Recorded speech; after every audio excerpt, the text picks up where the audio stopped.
of the Egyptian, which means it's the JMO Show, episode 5. Yeah! Whoa. Whoop. I'm Perry. And I'm Joe, and we are both actually Yeah. here this week. Third episode ever that we've both been here. Plagued by an awful sickness in the form of a mild cold. Yep.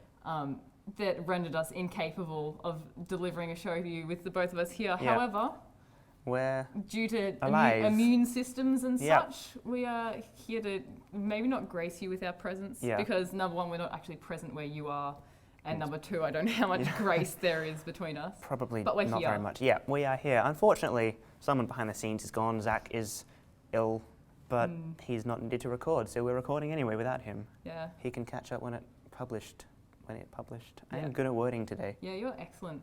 Shall we get into the We story? shall get into the first story of the day. Joanna, you want to take it away? I will. I'll Whoa. take it away with CO2 bricks, which we've now decided to be called Yeah. CO2 biscuits just because that's more fun. Yeah, and sounds edible. Yes, which they're probably not, but you know, we'll deal with that We later. can hope. But essentially what has happened is the University of Newcastle, a chemical group called Orica, and another group called the Green Mag Group have been working on taking waste CO2 from power plants and turning that into bricks that can then be used for construction and all that jazz. Didn't know bricks were often used in jazz, but there we go. If you're doing music, use a brick. See, I assumed jazz dancing. Jazz dancing? Okay, if you're doing jazz dancing, use a brick. You could just like jump off something, do a massive Billy Elliot kind of leap. And like jazz hands with the bricks jazz in your hands as you... Yeah, Yeah. that. But, well, it's more for environmental purposes Yeah. rather than jazz. But what they do is they collect the waste CO2, and with this plant they can turn it into a biscuit. Sorry, it's a biscuit. Into brisket. Brisket. Whoa. Or a bick. A bisque. A bisque. A bisque. They're going to make bisques out Yeah. of CO2. So this is a good alternative to other forms of dealing with waste CO2. Obviously, at the moment, what we do is just kind of chuck it Throw in it the air away, and hope. and then it gets dissolved into the ocean and kills creatures, which is bad. Yeah, creatures. We Get like killed. creatures. Creatures are lovely and cuddlyable. Not all of them. No, not the sharks. Particularly not all the ones that live in the ocean. Not the sharks or the giant squids or the jellyfish or... There are not many cuddly creatures in the ocean. Well, not Yeah. like the fuzzy ones. Yeah, not really any fuzzy things to speak of, because fur and water don't work. Don't really work together. But these 3 companies have been working for 6 years on this development, and now the Mineral Carbonation International is going to spend $9 million on sort of replicating this, because at the moment it's been tested with this singular plant, but they obviously need to do much more development. But another thing that is good about this is that obviously you're not just releasing the CO2, you're actually turning it into something useful. You're also not just storing it, because there have been other plans about storing CO2 underground, but again, that's It's going to just become a problem there later because it creates future. acidity in the soil, And that then sort of thing. that makes things that are bad happen, Indeed. which is not good, which is why they're bad things. Bad things are not good. That's a little piece of Yeah. wisdom you can take home with you Take today. that away from the show. If that's the only thing you take away, bad things are not good. Fabulous.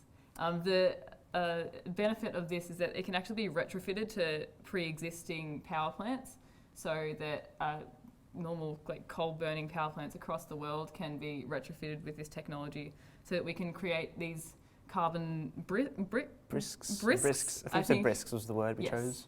So that would be good. But my thoughts about this is that potentially, instead of being overrun with just gaseous CO2, we'll have just bricks. Brick CO2. And we'll just be surrounded by bricks. Well, And just drown we're in bricks. kind of surrounded by brick. We're not drowning in them, but we do currently have a lot of bricks in the world. This is true. And with more bricks, we can build more things like pyramids to worship people that need worshipping, like The JMO show. the JMO show. Worship the JMO show with your bricks. And your pyramids. All the pyramids. All of them.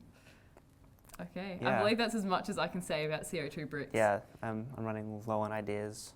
All right. Do you want to do the next The story next then? story. The next story of the day is a very exciting one if you're a chemist. It's also exciting if you're not a chemist. You just like elements. Element number 115 or 115 has been, Thank you for clarifying. you're welcome, has been reconfirmed by a company in Germany, the GSI Helmholtz Center for Heavy Iron Research. Just Yeah.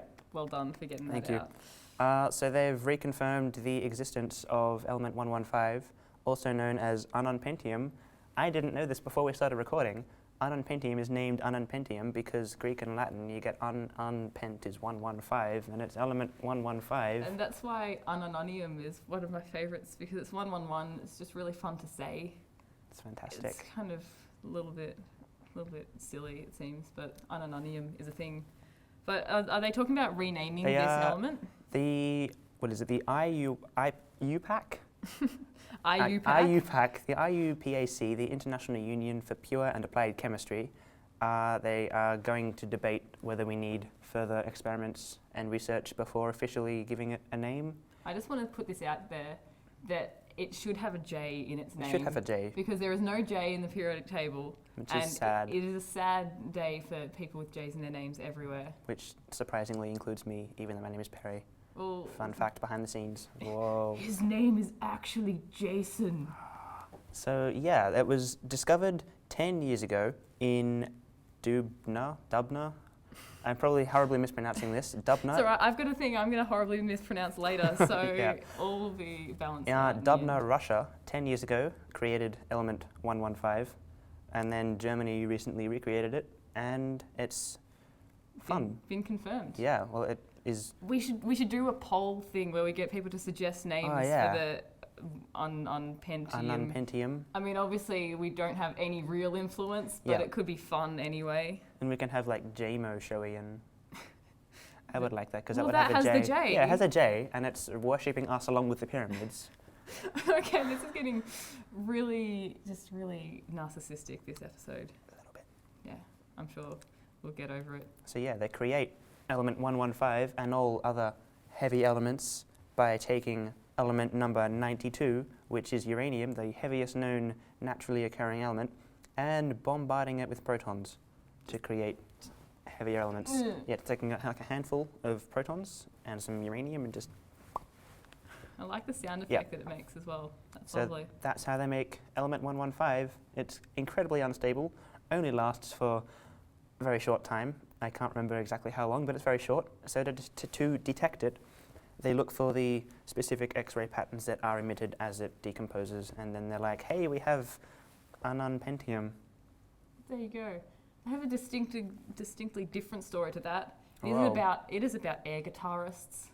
I did not know this until probably about an hour ago, but there is a air guitar world championship that is held in Oulu, Finland every year, and we have a new Whoa. we world have champion a in world air guitar. champion. That is quite a title.